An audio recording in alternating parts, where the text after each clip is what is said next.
Book 6. Aftercourses. 2.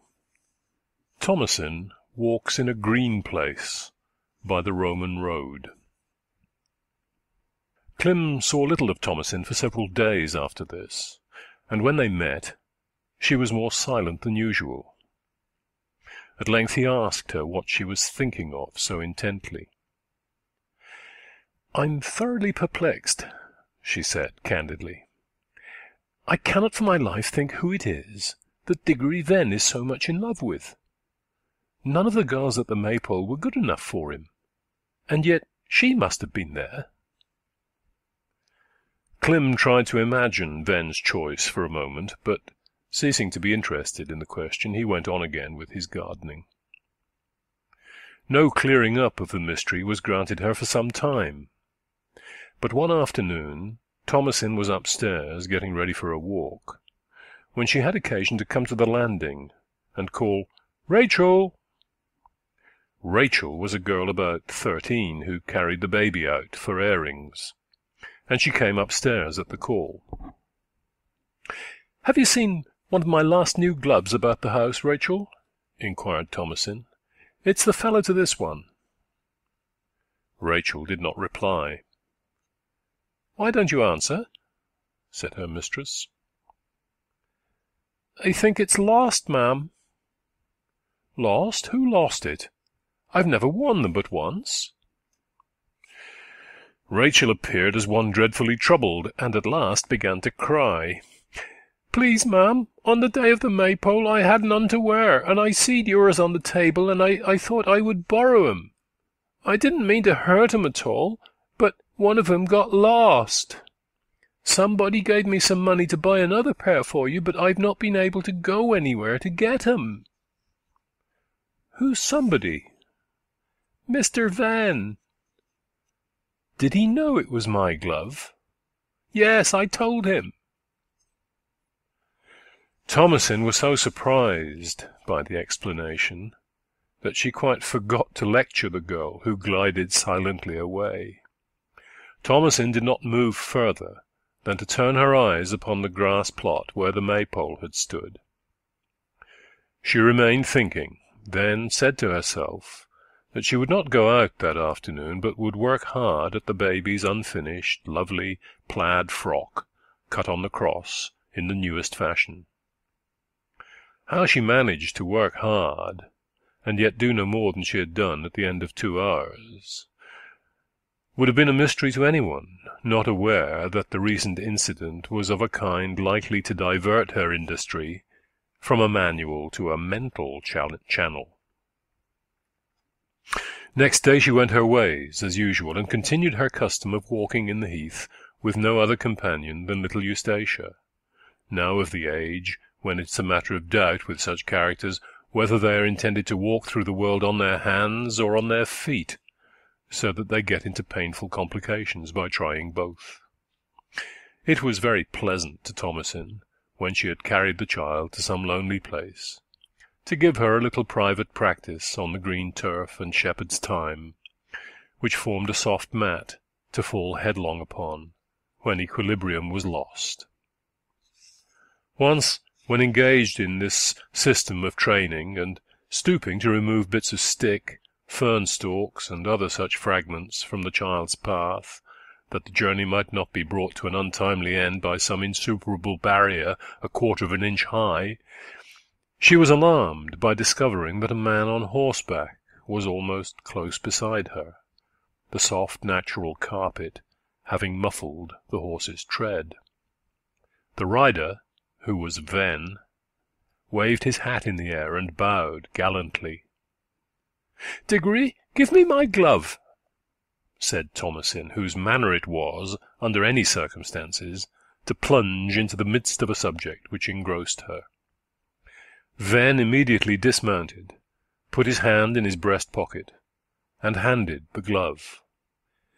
"Thank you. It was very good of you to take care of it."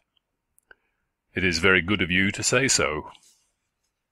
"Oh, no, I was quite glad to find you had it. Everybody gets so indifferent that I was surprised to know you thought of me." If you'd remembered what I was once, you wouldn't have been surprised. Ah, no, she said quickly, but men of your character are mostly so independent. What is my character? He asked. I don't exactly know, said Thomasin simply, except it is to cover up your feelings under a practical manner, and only to show them when you are alone. Ah, how do you know that? Said Venn strategically. Because, said she, stopping to put the little girl, who had managed to get herself upside down, right end up again, because I do. You mustn't judge by folks in general, said Venn. Still, I don't know much what feelings are nowadays. I've got so mixed up with business of one sort and t'other that my soft sentiments are gone off in vapour like. Yes, I'm given up body and soul to the making of money. Money is all my dream. Oh, Diggory, how wicked, said Thomasin reproachfully, and looking at him in exact balance between taking his words seriously and judging them as said to tease her. Yes, 'tis rather a rum course, said Venn, in the bland tone of one comfortably resigned to sins he could no longer overcome. You, who used to be so nice. Well, that's an argument I rather like, because what a man has once been, he may be again. Thomasin blushed. Except that it's rather harder now, Venn continued. Why? She asked. Because you be richer than you were at that time. Oh, no, not much. I've made it nearly all over to the baby, as it was my duty to do, except just enough to live on. I'm rather glad of that, said Venn softly, and regarding her from the corner of his eye. For it makes it easier for us to be friendly. Thomasin blushed again, and when a few more words had been said of a not unpleasing kind, Venn mounted his horse and rode on. This conversation had passed in a hollow of the heath near the old Roman road, a place much frequented by Thomasin, and it might have been observed that she did not in future walk that way less often from having met Venn there now. Whether or not Venn abstained from riding thither because he had met Thomasin in the same place might easily have been guessed from her proceedings about 2 months later in the same year. End of Chapter 2. Book 6. After Courses. 3. The Serious Discourse of Clym with his Cousin. Throughout this period, Yeobright had more or less pondered on his duty to his cousin Thomasin. He could not help feeling that it would be a pitiful waste of sweet material if the tender-natured thing should be doomed from this early stage of her life onwards to dribble away her winsome qualities on lonely gorse and fern. But he felt this as an economist merely, and not as a lover. His passion for Eustacia had been a sort of conserve of his whole life, and he had nothing more of that supreme quality left to bestow. So far the obvious thing was not to entertain any idea of marriage with Thomasin, even to oblige her. But this was not all. Years ago there had been in his mother's mind a great fancy about Thomasin and himself. It had not positively amounted to a desire, but it had always been a favourite dream. That they should be man and wife in good time, if the happiness of neither were endangered thereby, was the fancy in question. So that what course save one was there now left for any son who reverenced his mother's memory as Yeobright did? It is an unfortunate fact that any particular whim of parents, which might have been dispersed by half an hour's conversation during their lives, becomes sublimated by their deaths into a fiat the most absolute, with such results to conscientious children as those parents, had they lived, would have been the first to decry. Had only Yeobright's own future been involved, he would have proposed to Thomasin with a ready heart. He had nothing to lose by carrying out a dead mother's hope. But he dreaded to contemplate Thomasin wedded to the mere corpse of a lover that he now felt himself to be. He had but 3 activities alive in him. One was his almost daily walk to the little graveyard wherein his mother lay.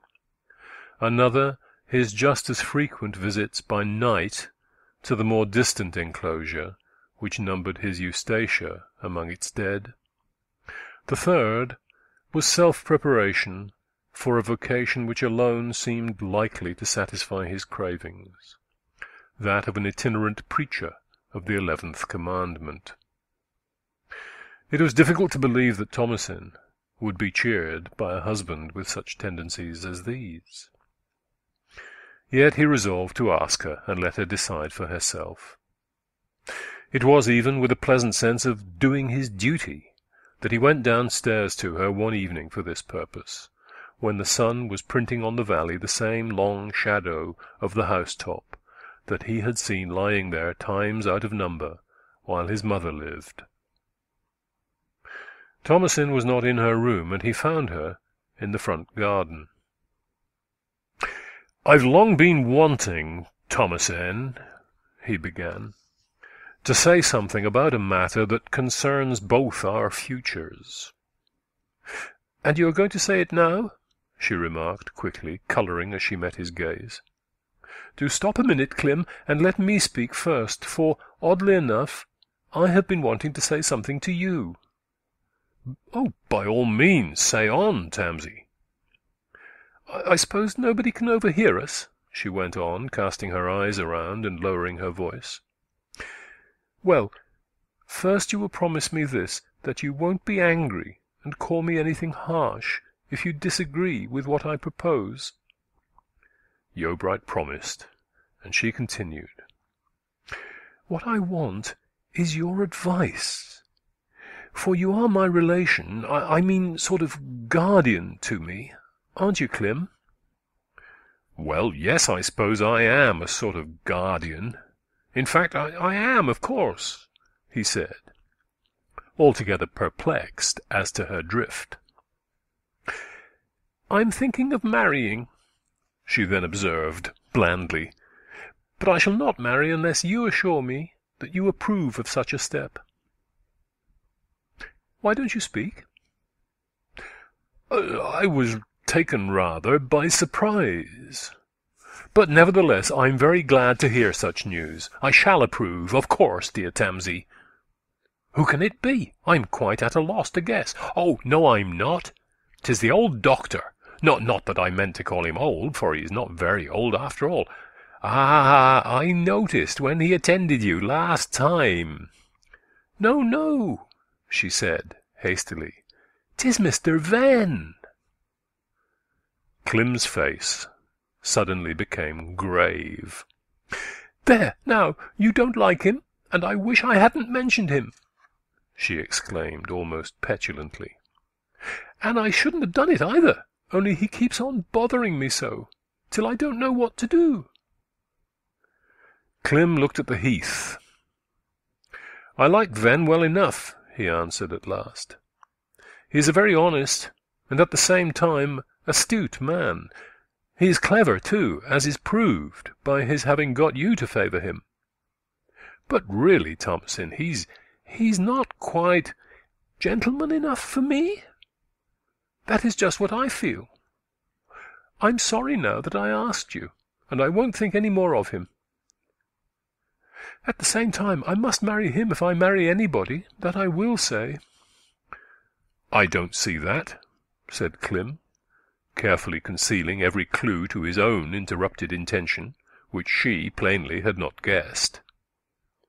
"You might marry a professional man or somebody of that sort, by going into the town to live, and forming acquaintances there.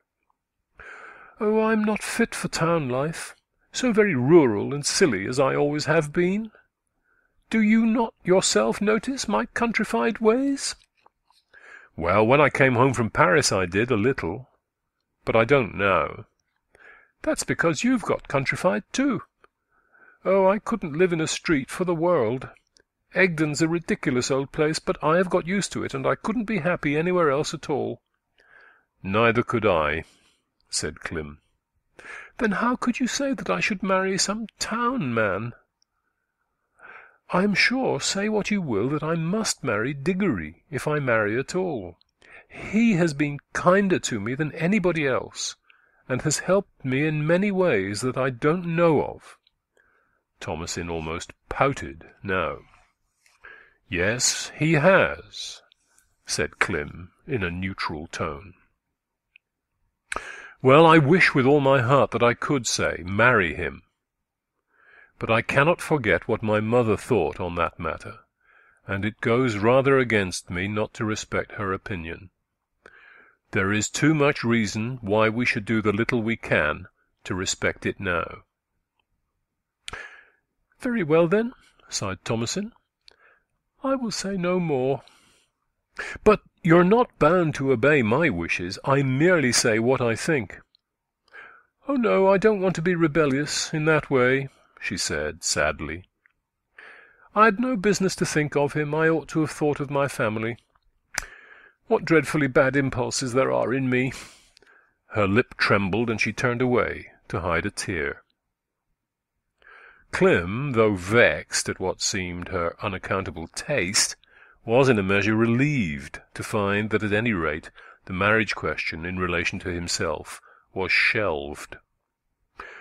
Through several succeeding days he saw her at different times from the window of his room, moping disconsolately about the garden. He was half angry with her for choosing Ven. Then he was grieved at having put himself in the way of Ven's happiness, who was, after all, as honest and persevering a young fellow as any on Egden, since he had turned over a new leaf. In short, Clym did not know what to do. When next they met, she said abruptly, "He's much more respectable now than he was then." "Who?" Oh, yes, Diggory Ven."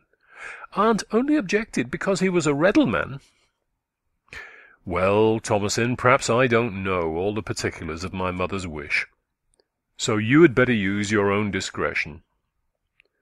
"You will always feel that I slighted your mother's memory." "No, I will not. I shall think you are convinced that had she seen Diggory in his present position, she would have considered him a fitting husband for you. Now that's my real feeling. Don't consult me any more, but do as you like, Thomasin. I shall be content." It is to be supposed that Thomasin was convinced, for a few days after this, when Clym strayed into a part of the heath that he had not lately visited, Humphrey, who was at work there, said to him, "I'm glad to see that Mrs. Wildeve and Ven have made it up again, seemingly." "Have they?" said Clym abstractedly. "Yes, and he do contrive to stumble upon her whenever she walks out on fine days with the child. But, Mr. Yeobright, I can't help feeling that your cousin ought to have married you. 'Tis a pity to make two chimney corners where there need be only one. You could get her away from him now, 'tis my belief, if you were only to set about it." How can I have the conscience to marry after having driven two women to their deaths? Don't think such a thing, Humphrey.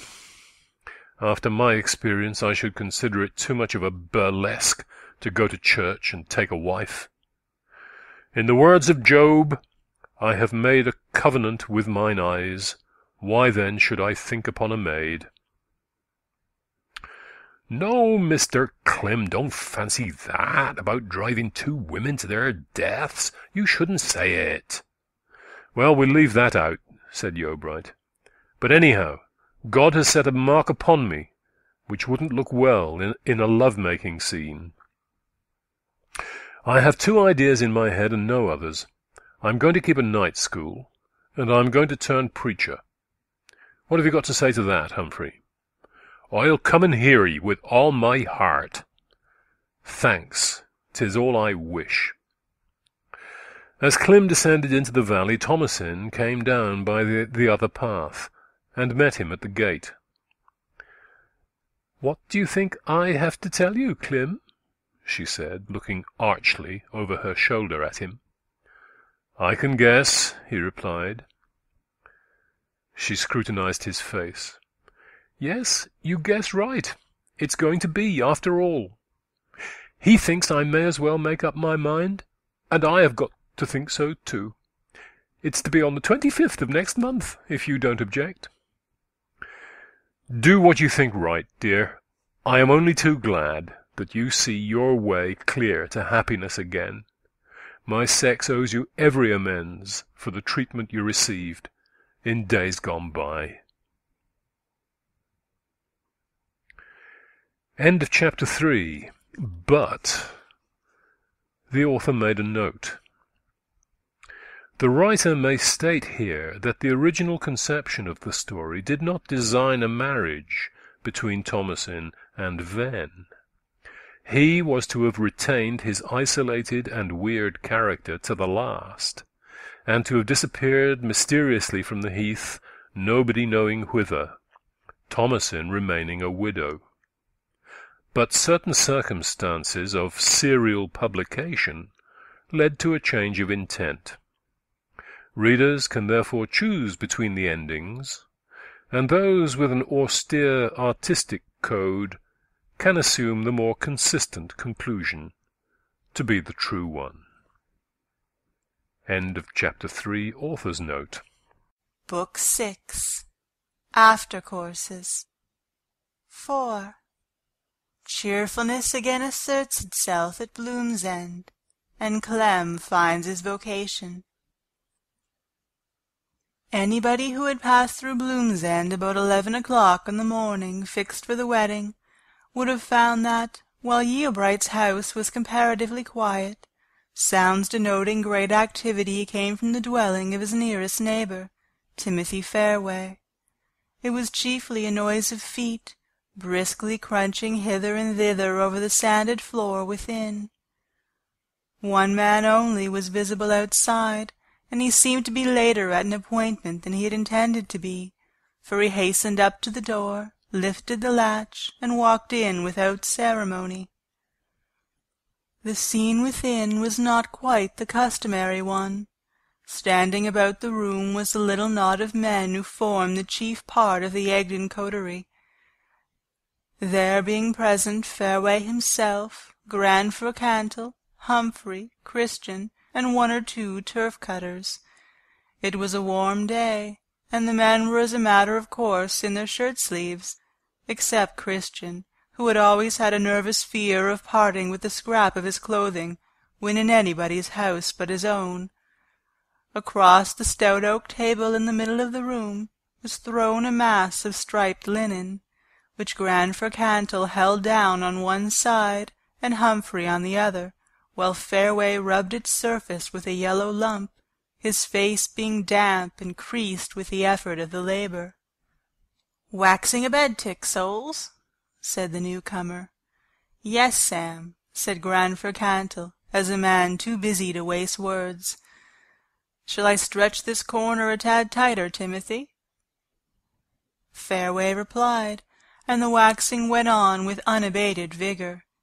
"'Tis going to be a good bed, by the look of it," continued Sam, after an interval of silence. "Who may it be for?"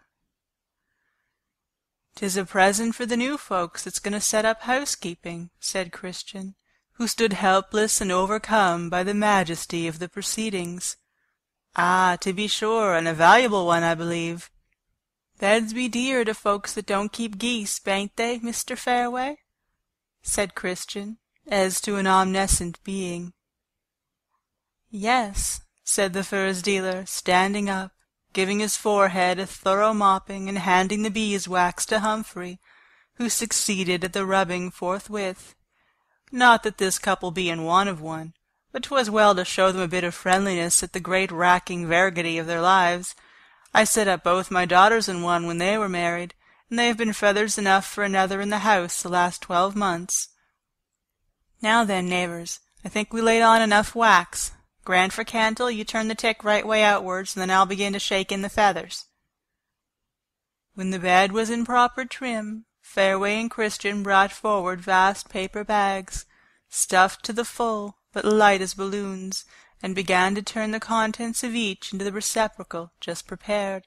As bag after bag was emptied, airy tufts of down and feathers floated about the room, in increasing quantity till, through a mishap of Christian's, who shook the contents of one bag outside the tick, the atmosphere of the room became dense with gigantic flakes, which descended upon the workers like a windless snowstorm. "I never saw such a clumsy chap as you, Christian," said Grandfer Cantle severely. "You might have been the son of a man that's never been outside Bloomsend in his life for all the wit you have. Really all the soldiering and smartness in the world in the father seems to count for nothing in forming the nater of the son. As far as that Chief Christian is concerned, I might as well have stayed at home and seed nothing, like all the rest ye here. Though as far as myself is concerned, a dashing spirit is counted for summat, to be sure." "Don't you let me down so, father. I feel no bigger than a ninepin after it. I've made but a bruckle hit, I'm afeard." "Come, come, never pitch yourself in such a low key as that, Christian. You should try more," said Fairway. "Yes, you should try more," echoed the Grandfer with insistence, as if he had been the first to make the suggestion. "In common conscience, every man ought to either marry or go for a soldier. 'Tis a scandal to the nation to do neither one nor t'other. I did both, thank God, neither to raise man nor to lay him low. That shows a poor do-nothing spirit indeed." "I never had the nerve to stand fire," faltered Christian. "But as to marrying, I own I've asked here and there, though without much fruit from it.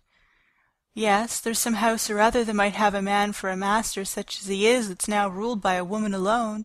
Still, it might have been awkward if I had found her, for die neighbours, there's been nobody left at home to keep down father's spirits to the decent pitch that becomes an old man." "And you've your work cut out to do that, my son," said Grandfer Cantle smartly. "I wish that the dread of infirmities were not so strong in me. I'd start the very first thing tomorrow to see the world over again. But 71, though nothing at home, is a high figure for a rover. Aye, 71 less Candlemas Day, gad, I'd sooner have it in guineas than years." And the old man sighed. "Don't you be mournful, Grandfer," said Fairway. "Empt some feathers into the bed-tick, and keep up your heart.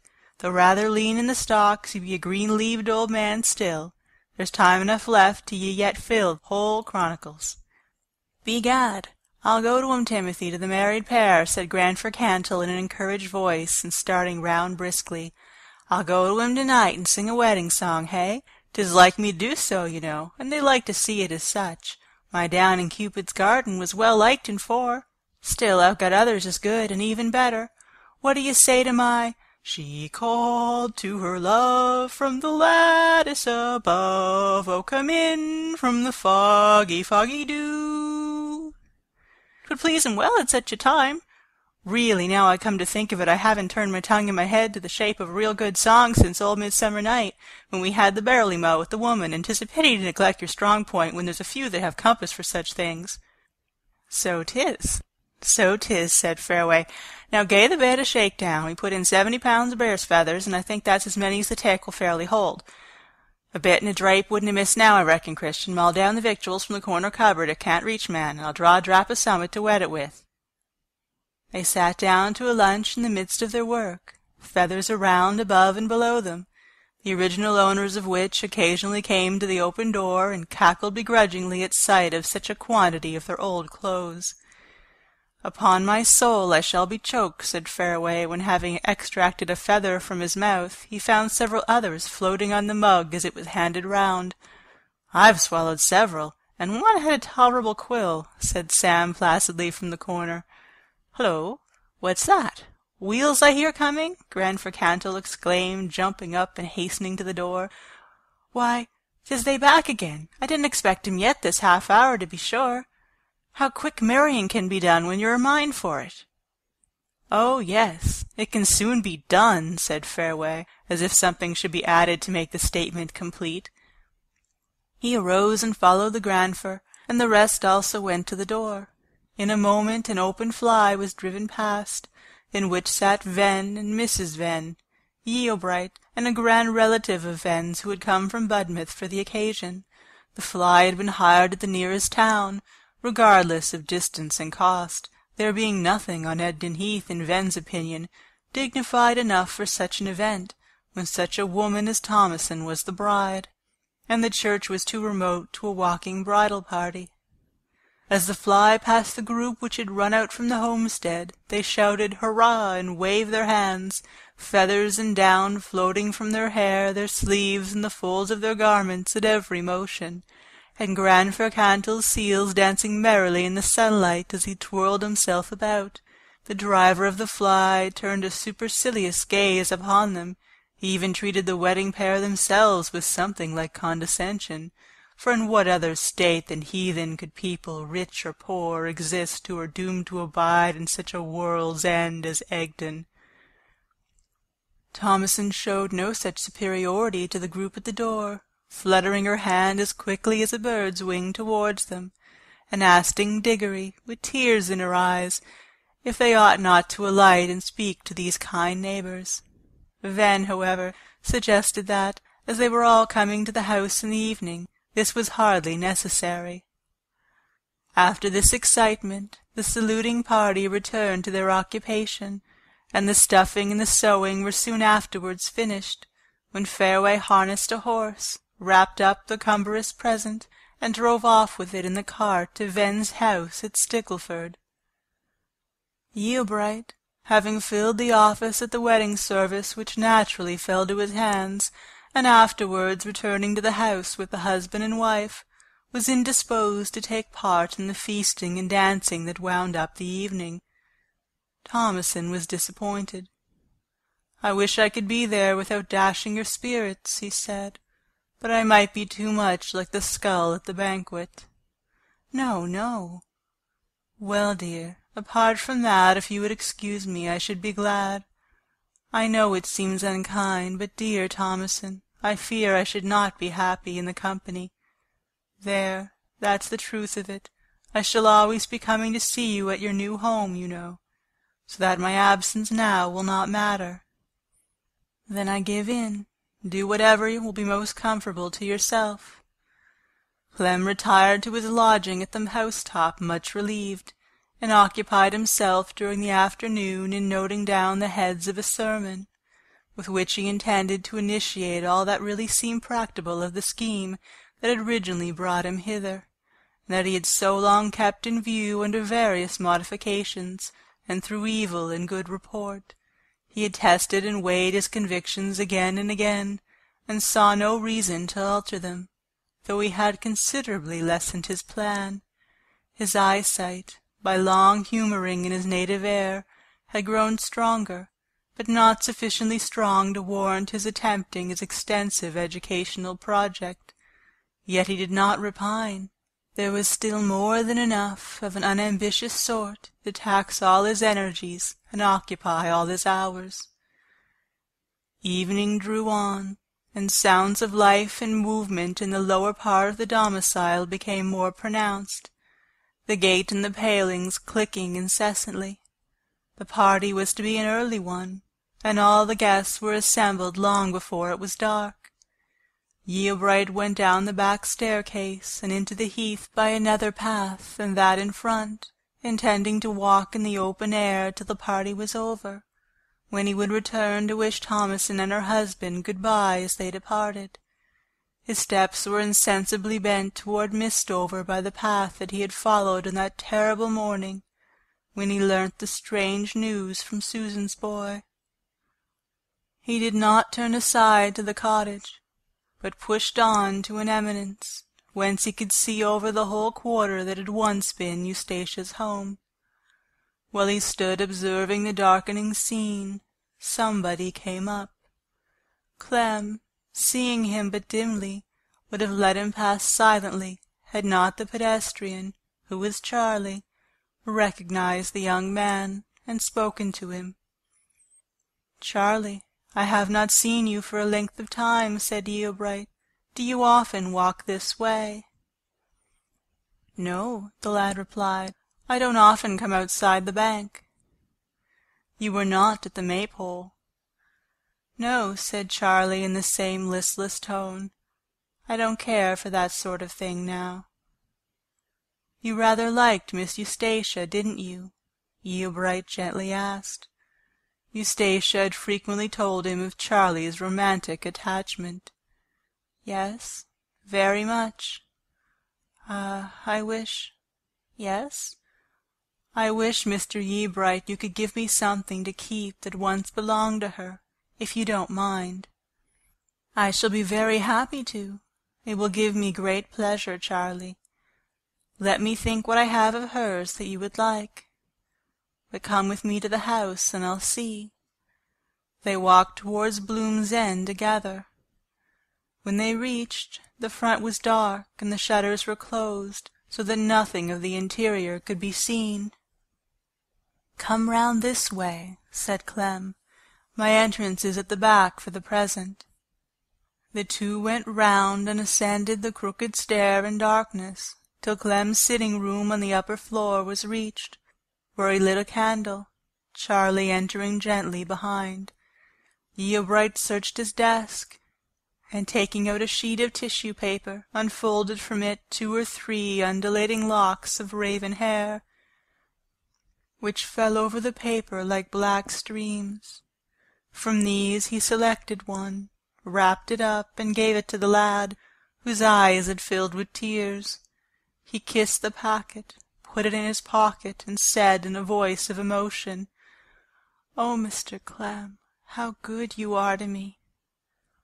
"I will go a little way with you," said Clem, and amid the noise of merriment from below, they descended. Their path to the front led them close to a little side window, whence the rays of candles streamed across the shrubs.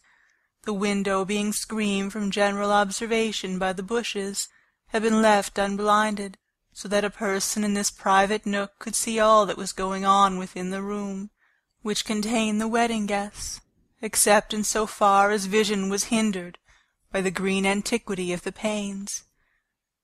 "Charlie, what are they doing?" said Clem.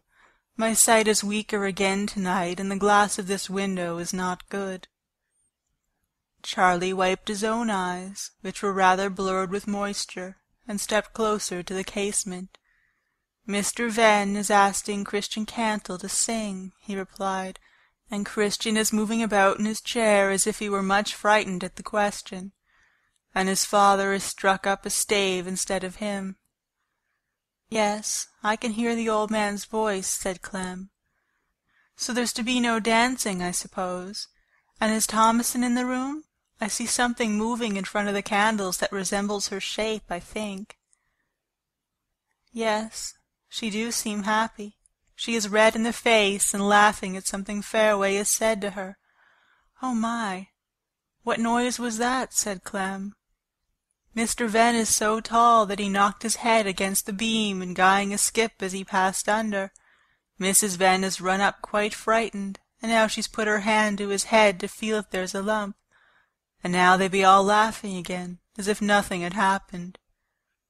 "Do any of them seem to care about my not being there?" Clem asked. "No, not a bit in the world. Now they are all holding up their glasses and drinking somebody's health." "I wonder if it is mine."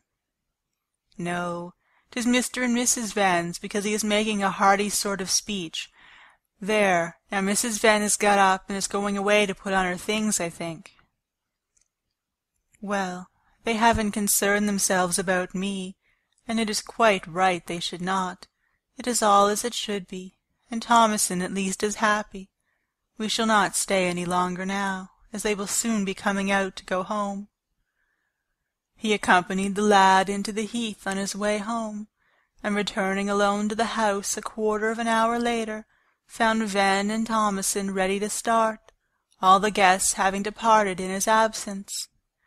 The wedded pair took their seats in the four-wheeled dog-cart, which Ven's head milker and handyman had driven from Stickleford to fetch them in. Little Eustacia and the nurse were packed securely upon the open flap behind, and the milker, on an ancient overstepping pony, whose shoes clashed like cymbals at every tread, rode in the rear, in the manner of a body-servant of the last century.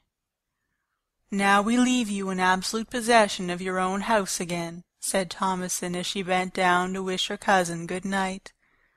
"It'll be rather lonely for you, Clem, after the hubbub we have been making."